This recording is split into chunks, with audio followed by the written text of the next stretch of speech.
Apa pendapatmu, kata Dajjal, kalau aku kirimkan kepadamu ayah dan ibumu, apakah engkau akan bersaksi bahwa aku adalah Tuhanmu? Alhamdulillahi Rabbil Alamin Ar-Rahmanir Rahim.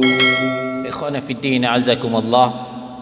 Saudara-saudara jemaah zuhur Masjid Baitur Rahman, Pondok Pinang, Jakarta Selatan. Sesuai dengan yang kita sampaikan pada pertemuan terdahulu, selesai kita membicarakan alamatus sughra, tanda-tanda kecil hari kiamat, maka sekarang akan kita lanjutkan kepada alamatul kubra, tanda-tanda besar hari kiamat, menunjukkan kiamat sudah semakin dekat. Dalam berbagai hadis, urutan-urutannya kadang-kadang tidak sama. Itu pula lah sebabnya kenapa di berbagai referensi kita melihat urutannya itu juga berbeda-beda. Tapi ini bukan berarti mengurangi keyakinan kita, karena semuanya disampaikan oleh Nabi sallallahu alaihi wasallam. Dalam referensi kita ini, urutan yang pertama adalah munculnya Dajjal. Munculnya Dajjal. Siapa itu Dajjal? Dajjal itu adalah manusia, termasuk anak cucu keturunan Nabi Adam juga. Dajjal bukan dari kalangan jin, Dajjal bukan dari kalangan syaitan, tapi Dajjal dari kalangan manusia. Cuman saja punya kemampuan yang luar biasa, punya keistimewaan yang diberikan oleh Allah Subhanahu wa taala, yang semua itu tujuannya adalah untuk ujian bagi umat manusia. Tujuan kita mempelajari Dajjal ini supaya kita berhati-hati, karena inilah merupakan fitnah yang sangat besar sejak dunia terkembang. Dia membawa syubhat yang tidak tanggung-tanggung, maka korbannya bergelimpangan. Sesuai dengan apa yang dikatakan Ibnul Yaman, saya bertanya kepada Rasulullah sallallahu alaihi wasallam, yang buruk-buruk bukan berarti untuk saya ikuti, tapi tujuannya supaya kita waspada, supaya berhati-hati, kata Ibnul Yaman. Sahih diriwayatkan oleh Al-Bukhari. Dinamakan Dajjal, asal katanya adalah Dajjala yudajjilu, artinya pendusta, pembohong. Memang tidak ada kejujuran pada Dajjal. Nah, maka orang-orang Arab menyebut orang-orang pendusta itu dengan Dajjal. Ya, seperti pernah terjadi pada zaman Nabi sallallahu alaihi wasallam, seorang putra Yahudi bernama Ibnu Sayyad itu digelari orang Dajjal, tapi bukanlah berarti Dajjal yang sesungguhnya. Nah, jadi kedustaan itu merupakan ya lambang daripada Dajjal. Saudara-saudara, apa saja yang harus kita ketahui dari Dajjal itu? Pertama, fitnah-fitnah atau syubhat-syubhat yang disampaikan oleh Dajjal. Pertama, Dajjal mengklaim dirinya sebagai Tuhan. Maka kita disuruh untuk mengimaninya, kita disuruh untuk percaya kepadanya. Dan kemudian Dajjal itu punya kemampuan yang luar biasa. Dia bisa menyuruh langit menurunkan hujan. Dia bisa menyuruh bumi mengeluarkan tanam-tanaman. Maka turunlah hujan seketika yang tadinya panas, yang tadinya kemarau, disuruh langit menurunkan hujan, maka langit akan menurunkan hujan. Yang tadinya bumi kering kerontang, maka disuruh mengeluarkan tumbuh-tumbuhan, maka bumi mengeluarkan tumbuh-tumbuhan. Inilah yang membuat banyak orang yang tertipu dengan Dajjal. Lalu kemudian Dajjal itu membawa api dan membawa sungai, membawa air, menunjukkan sungai. Maka ketika kita disuruh memilih, maka pilihlah api. Sebenarnya di balik api itu adalah air. Jangan pilih sungai, jangan pilih air, bahwa di balik air itu sebenarnya adalah api. Itulah liciknya Dajjal, itulah pintarnya Dajjal membawa kebohongan. Ya, dia mengaku sebagai Tuhan, banyaklah orang yang percaya. Sekarang saja yang mengaku sebagai nabi saja banyak orang percaya. Yang mengaku sebagai rasul saja banyak orang percaya, apalagi nanti ada yang mengaku sebagai Tuhan dan mengingkari Allah Subhanahu wa taala. Sekarang kita lihat dari mana munculnya Dajjal itu. Dajjal itu muncul dari Asbahan dan diikuti oleh 70 orang Yahudi. Asbahan itu adalah salah satu kota di Iran, berjarak lebih kurang 340 km sebelah selatan Teheran. Nah, di situ Asbahan itu penduduknya mayoritas Yahudi. Nah, di sini makin jelas bagi kita Iran itu apa sebenarnya. Karena masih banyak kaum muslimin yang tidak tahu Iran itu dikatakan juga negara Islam. Iran itu dikatakan juga sebagai seorang muslim. Sering juga kita mendengar jangan mau diadu domba, Syiah dengan Sunni itu bersaudara, Syiah itu mazhab kelima. Ada kita mendengar seperti itu. Ini tidak benar, saudara-saudara. Iran itu adalah musang berbulu ayam. Casingnya pakaiannya muslim, tapi di dalamnya adalah Yahudi. Untuk membuktikan, di Iran itu lebih gampang kita menemukan sinagongnya Yahudi. Sinagong itu tempat ibadah, daripada mendapatkan masjid Ahlus Sunnah.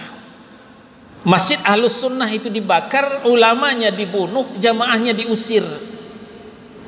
Bahkan jangankan di Iran, di Irak saja ada yang menamai anaknya Abu Bakar itu disiksa. Ada yang menamai anaknya Umar, Uthman itu disiksa, dibunuh.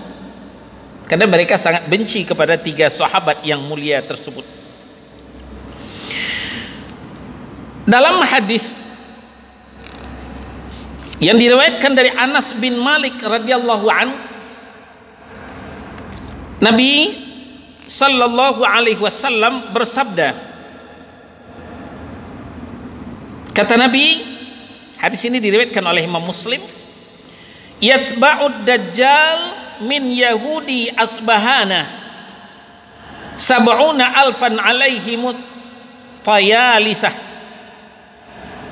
Dajjal akan diikuti oleh 70.000 orang Yahudi dari Isfahan yang mereka memakai jubah yang kasar dan bercorak.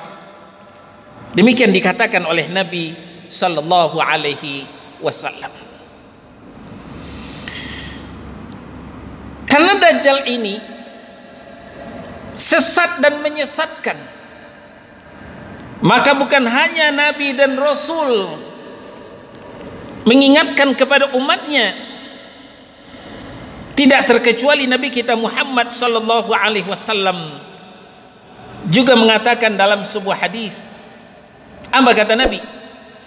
Wa inna min fitnatihi ay yaqula la a'rabi ara'aita in ba'attu laka abaka wa ummak atashhadu anni rabbuk fayaqul na'am fayatamathalu lahu syaitani fi surati abihi wa ummih fayaqulani ya bunayyat tabi'uhu fa innahu rabbuk.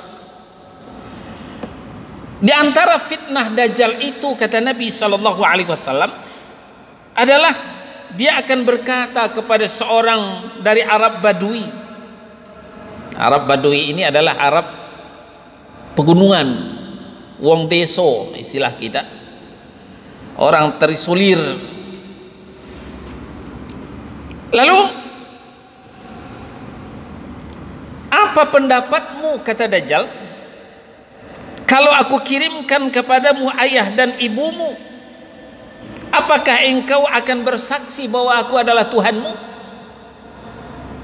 Gimana kira-kira? Saya datangkan kepadamu ayah dan bundamu, apakah kamu mau beriman kepadaku? Kata Arab Badui, mau, coba saja. Maka ketika itu, kata Nabi, menyamarlah syaitan sebagai ibunya si Arab Badui ini. Menyamarlah dua syaitan, yang satu sebagai bapaknya, yang satu sebagai ibunya. Wajahnya sangat mirip, suaranya sangat mirip. Apa katanya? Ya bunayya, wahai anakku. Ya bunayya, wahai anakku, itu adalah Tuhanmu, maka sembahlah dia. Kata syaitan yang menyerupai ibunya dan bapaknya tadi. Nah, ketika itulah si Arab Badui tadi terkecoh. Maka dia mempertuhankan Dajjal, dia menjadi kafir setelah beriman. Nah, ini dahsyatnya fitnahnya Dajjal. Maka Nabi Shallallahu Alaihi Wasallam dalam riwayat lain mengingatkan bahwa Dajjal itu buta sebelah, matanya buta sebelah. Dan sedangkan Tuhanmu bukan buta sebelah. Ya, jangan sampai terkecoh, kata Nabi sallallahu alaihi wasallam, bahwa Dajjal itu buta sebelah.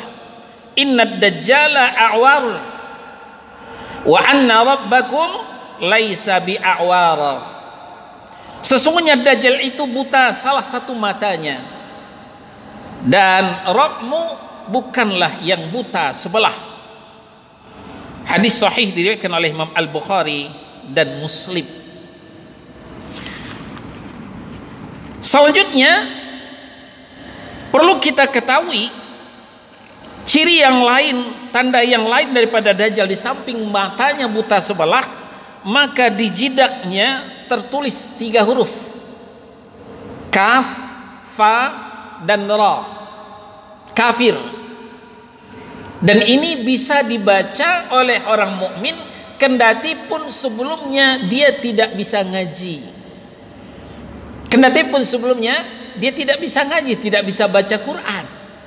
Tapi ketika dia melihat, dia berpapasan, dia bertemu dengan Dajjal, dia bisa membaca dengan jelas kafir. Nah, seharusnya dengan tanda-tanda ini tidak seharusnya kaum muslimin bisa tertipu. Tapi itu tadi, karena syubhat yang dibawa oleh Dajjal, maka orang yang lemah, orang yang memang tidak dijaga oleh Allah Subhanahu wa taala, maka inilah yang akan menjadi santapan empuk, ya, sasaran empuk bagi penyesatan Dajjal tersebut. Itulah sebabnya Rasulullah Sallallahu Alaihi Wasallam mengajarkan kepada kita untuk selamat daripada fitnah Dajjal ini, kita merutinkan doa sebelum mengakhiri solat kita. Sebelum mengakhiri solat kita, selesai kita bertasyahud, selesai kita membaca tahiyat, maka sebelum salam kita disyariatkan membaca doa. Doa ini diajarkan oleh Nabi sallallahu alaihi wasallam. Allahumma inni a'udzubika min adzabil qabri wa adzabi jahannam wa min fitnatil mahya wal mamat wa min syarri fitnatil masihid dajjal. Jangan lupakan membaca doa ini, kata Nabi sallallahu alaihi wasallam, sebelum mengakhiri solat kita. Ya Allah, aku berlindung kepadamu dari azab kubur dan azab neraka jahanam, dan aku berlindung kepadamu dari fitnah kehidupan dan fitnah kematian, dan aku berlindung kepadamu dari fitnah al-masihud dajjal. Al-masihud dajjal. Hadis muttafaqun alaih, sahih, diriwayatkan oleh Al-Bukhari dan Muslim. Nah, oleh sebab itu, saudara-saudara kaum muslimin, sebelum datang fitnah yang sangat membahayakan ini, maka kita di samping memperdalam ilmu pengetahuan, ilmu akidah kita, mendekatkan diri kepada Allah Subhanahu wa taala, dan kita menjauhi tempat-tempat maksiat, karena memang Dajjal ini lebih suka ke tempat-tempat maksiat, tempat-tempat hiburan. Itulah yang dijalani, yang dikunjungi oleh Dajjal itu. Marilah kita lebih sering ke masjid, ke tempat ibadah, dan menjauhi tempat-tempat maksiat itu. Alhamdulillahi Rabbil Alamin, Ar-Rahmanir Rahim.